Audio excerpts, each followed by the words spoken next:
Hello and welcome to FPL Mate, your best mate for Fantasy Premier League for the 2020-21 season. I know a lot of you guys are thinking, where is the FPL content? Maybe you're not playing Euro Fantasy, maybe you're playing both, maybe you're just itching to get back into FPL, particularly if you are playing Euro Fantasy and some of your Netherlands players got eliminated. Maybe that's taken the motivation away. You want to get back to FPL, but that's absolutely fine. This is an FPL channel, so we've got to do a little bit of FPL content even during the Euros before we go in properly with the FPL content. So today, guys, I'm going to be telling you all about my latest draft selection and just talking a little bit about it, a little bit about the structure of the team, a little bit of how you could do different things to make a really nice team, because there's a lot of options this year in FPL, and I do want to talk about it a little bit, but first of all, show you what I have got. So guys, if you do enjoy this video, please do give a like, and do subscribe as well if you like FPL content or Euro Fantasy content or whatever, fantasy football in general. Hopefully I can be your guy. Please do subscribe. But before we have a look at my team and how I'm going to be setting up, or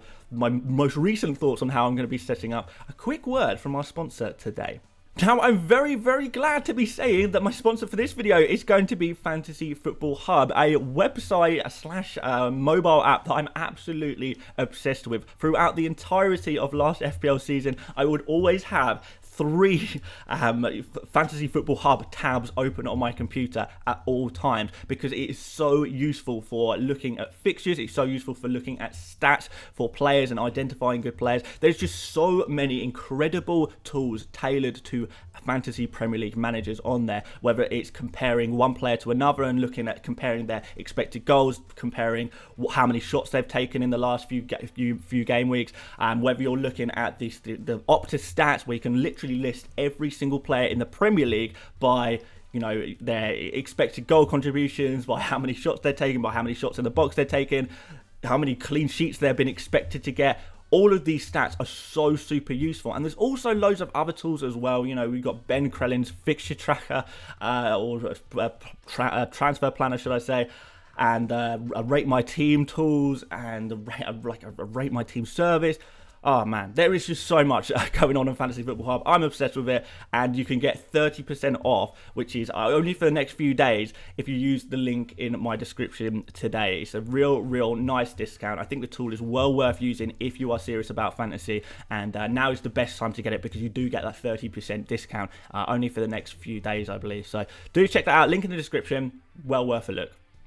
So this time I'm going to be spending 100 million of my 100 million available budget. I know I left 0.5 in the bank last time for price changes during the first game week, but this time we're going to be spending it all. I'm going to show you what I've come up with, and I do warn you guys, this draft is a Bruno-less draft. Maybe I'll talk a little bit about why I've omitted Bruno shortly, but if that offends you guys, maybe now's the time to turn off, because I just feel like there is different things you can do, and you guys know that although I think Bruno is a fantastic player, fantastic fantasy asset, he's a lot of money this year, and I do think there's some other things you can do by not having Bruno in your team, and I want to show you guys what you can do, at least if you did want to omit Bruno from your team. But we're going to start off and go with Sanchez. Now, I won't talk about Sanchez too much, because I think by now it's pretty obvious, it's pretty unanimous amongst FPL pundits, FPL creators. We really like Sanchez for a goalkeeper. He's got a really nice set of fixtures in the first few game weeks. We know the Brighton last year were a consistently very good defensive team. You know, hopefully people by now are starting to realise that Brighton are actually not a bad defensive team at all, and they worked really well at that. They didn't concede many chances, or many good chances anyway.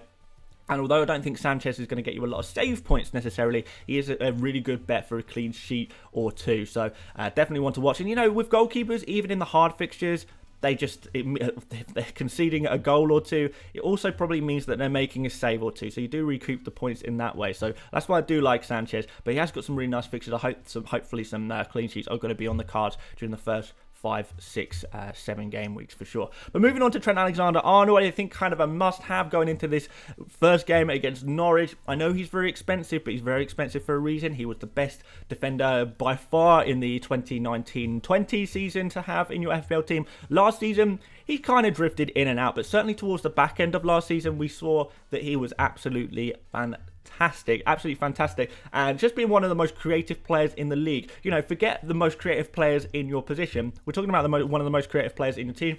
You add corners to that, you add free kicks to that, and suddenly we've got a player who is very nice indeed. You know, not just the clean sheets, coming his way. Liverpool reinforcing their defence. Van Dijk to come back at some point or another.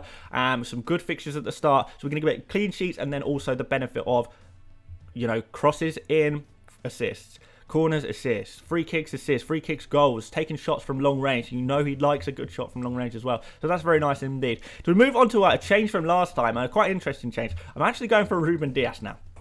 And a lot of you guys will be like, okay, well, I'm not seeing too much Man City hype in FPL this year so far. Well, I'm going to try and change that a little bit. I'm going to try and change that just a little bit because I just feel like, although Man City don't have amazing fixtures, they don't have bad fixtures. And with a team like Man City, there's not really such thing as a bad fixture. We know they're the best team in the league. So if you can get a couple of their players who are really nailed on, and that's always been the problem with Man City. They've got so many good players, so many rotation risk players. But if you can pick one or two, maybe three that are guaranteed to play every game, then you're picking players from the best team in the league who are likely to beat anyone on their day. We saw in spells last season, Man City incredible in defence, conceding like 1 or 2 goals over the course of a 10 or 11 game period. It was absolutely incredible. Clean sheets galore. We really loved that. And Diaz was picking them up every single game. It was beautiful. A couple of, you know, maybe an assist or a goal in that period as well from Diaz. So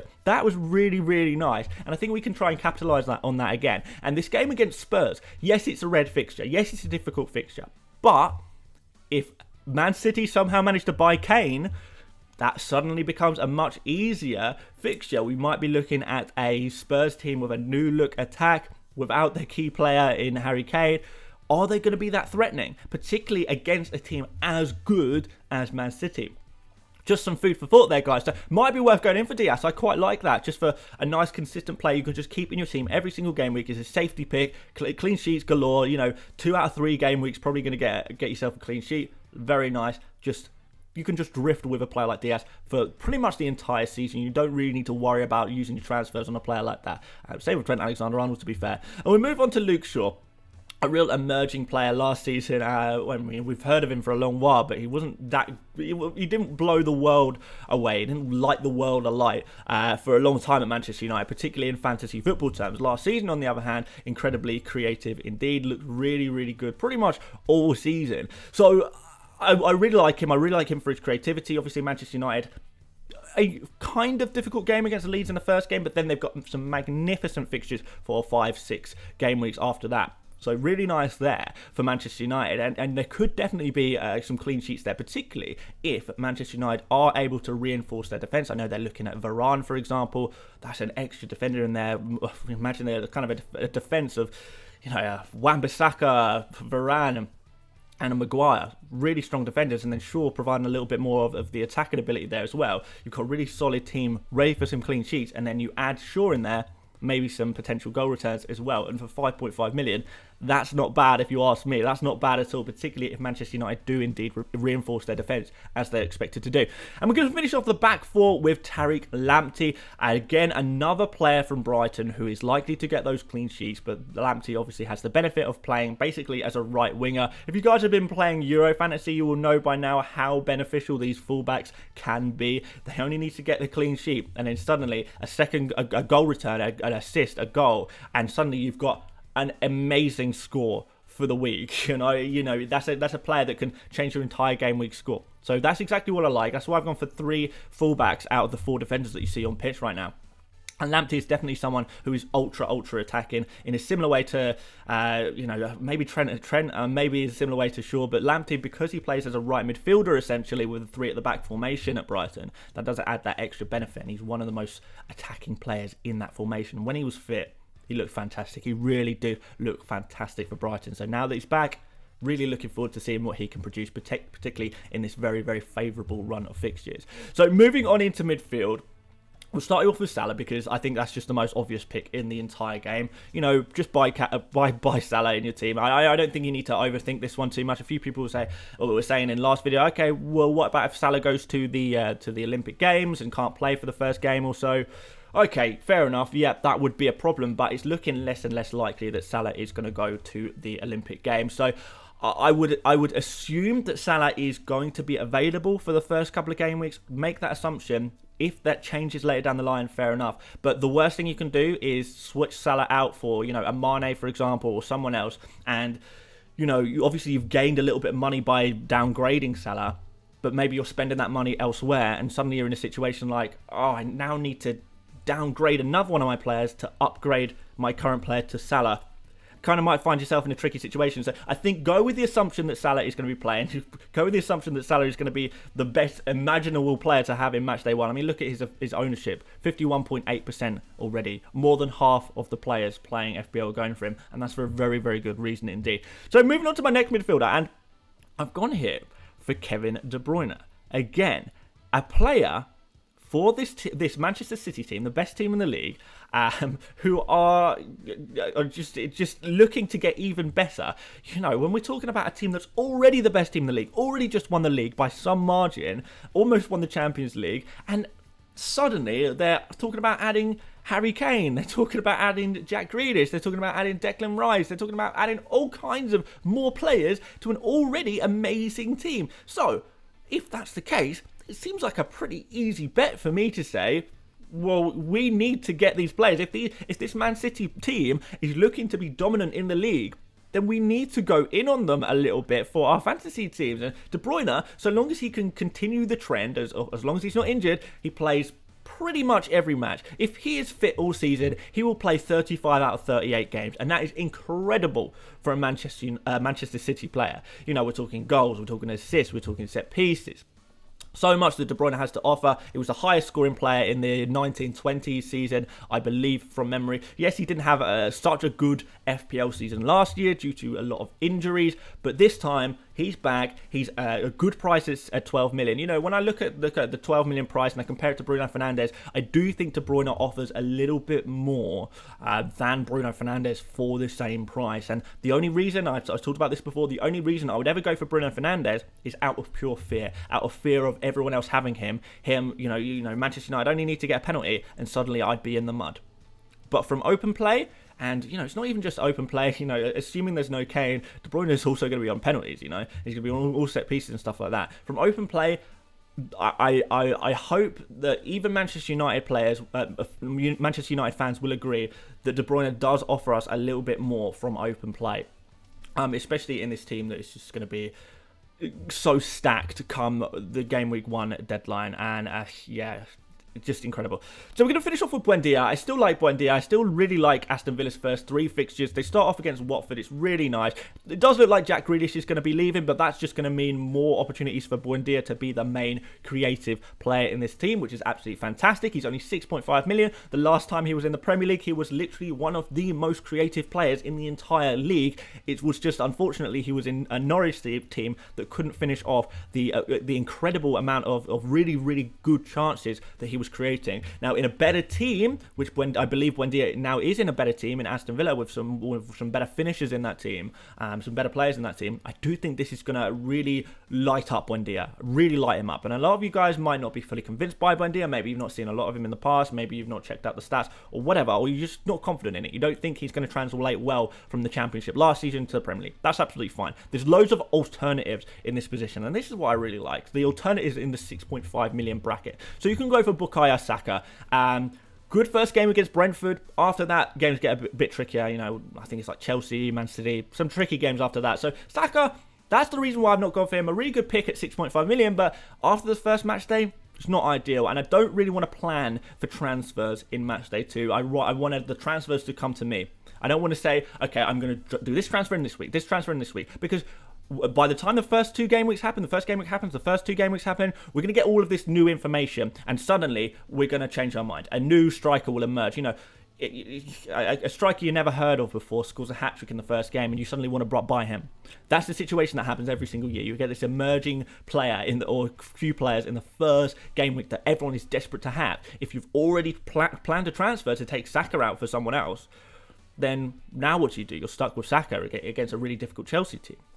So don't try and plan your transfers too much. And the other option here is, of course, Rafinha. Again, first game against Manchester United. The fixtures are okay after that, but they're not perfect. Whereas Aston Villa's first 3 fixtures are actually really good. And yeah, maybe we can do a switch around after that, but I don't want to plan a transfer too immediately. So for that reason, yeah, Buendia seems like the guy to go for me when I'm looking at these players who are, I don't know, roughly as good as each other, but Buendia has the clear better fixtures to kick off the season, you know.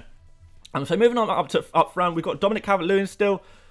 Amazing start to last season. He was the make or break player at the beginning of last season. If you had DCL, you were doing well. If you didn't, then you probably weren't doing so well. I missed out on the DCL points early last season, unfortunately, and it really put me at a real disadvantage at the start of the season. I was playing catch up pretty much for the rest of the calendar year at least.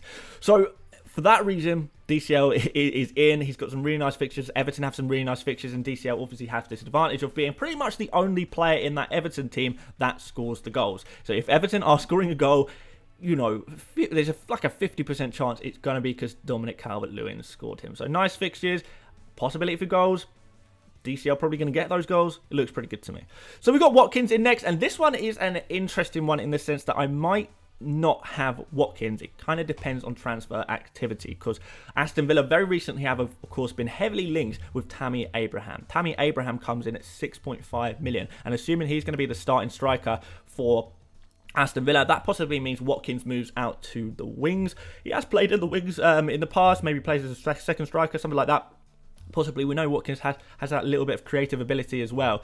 So yeah, maybe that changes Watkins' position a little bit, and I think that would be a really easy downgrade to go from Watkins to Tammy Abraham at 6.5 million and free up those funds to spend elsewhere. I would love if that happens. But yeah, Watkins for now is, I guess, the placeholder, because I do want to double up on that Aston Villa attack, certainly for those first couple of game weeks, which really do look like positive fixtures. And the mood in Aston Villa, they're looking to spend a lot of money. They're looking to, if assuming it's the Grealish money anyway, they're looking to spend a lot of money, really improve their team, and let's see what happens there, because if they are looking to improve as much as I think they are, then the players that are already there, particularly the key players that are already there, are probably going to thrive. So for that reason, Watkins is in. And finally, we've got Antonio up front. Again, potential for West Ham to sign another striker. It could even be Tammy Abraham, in which case, very easy switch again to do that as well. So maybe Tammy, whether Tammy comes in to Aston Villa or West Ham, he probably goes in my team, to be honest. But yeah,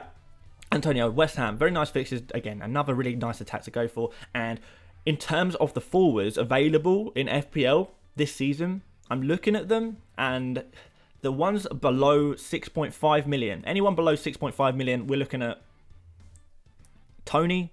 That's about it. That's probably the only player at 6.5 million or less that I have any interest in at all. And he plays Arsenal first. I don't know, his newly promoted team. How well is he going to translate? Probably quite well, but and I do like the look of him a lot, but that's the only option, and that's not great. Not really a lot of flexibility to be had there. And then we look at the slightly more expensive players, pretty much limited to Timo Werner. That's not filling me with confidence, even if Chelsea's fixtures were a little bit better, which they're not. We're looking at Harry Kane.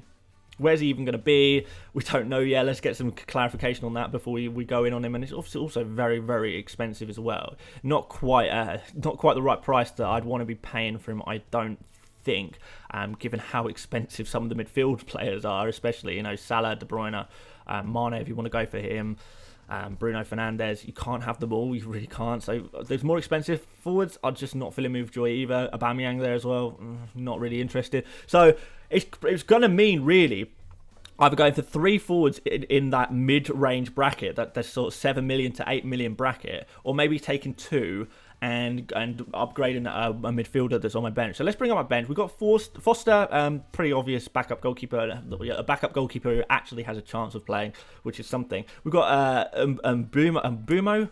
Mbumo is kind of looks, for the last couple of seasons, I've kind of been keeping tabs on him a little bit, because I think he looks really good. He was nominated, he's considered to be one of the best players in the Championship. I think he scored something like 15 goals a couple of seasons ago. Last season, he scored something like 8 goals and 11 assists. So a lot of returns, a real important key player to that Brentford team. He sometimes plays as a second striker, but mostly plays on the wing. But you know, you obviously have that option of him potentially playing, if particularly if Brentford were to go for a 3 at the back formation, when they deploy themselves in a 3 at the back formation, or 5 at the back formation, depending on how you look at it. That is going to mean that Tony and Mbeumo are going to be playing as forwards together. That could happen as they go into the Premier League. They have been testing out that formation.